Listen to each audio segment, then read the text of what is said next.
Coup d'État au Niger. Le général Abdourahmane Tiani a renversé le président Mohamed Bazoum. Emmanuel Macron menace de répliquer de manière imminente et intraitable. Donc, un coup d'État réussi pour le peuple du Niger, très intéressant pour le gouvernement russe et un échec pour le gouvernement français.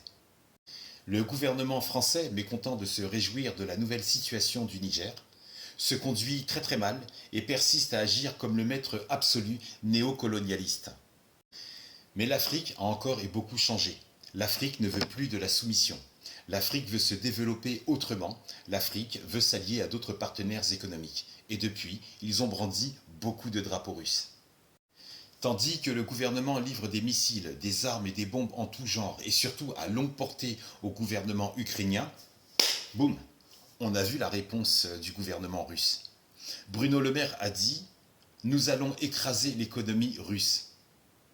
D'accord, mais dans quel film? Bruno, tu mens. La France aujourd'hui est dans la mouise totale. Les prix augmentent considérablement dans tous les magasins. Les dirigeants refusent de voir la France autrement, mais pourtant, leurs salaires augmentent grassement et régulièrement.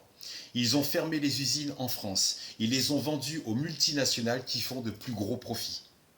Les dirigeants ont mis un pied sur la gorge des Français, ils ont donné leur rondelle aux Américains. Force est de constater que le gouvernement français méprise sa population.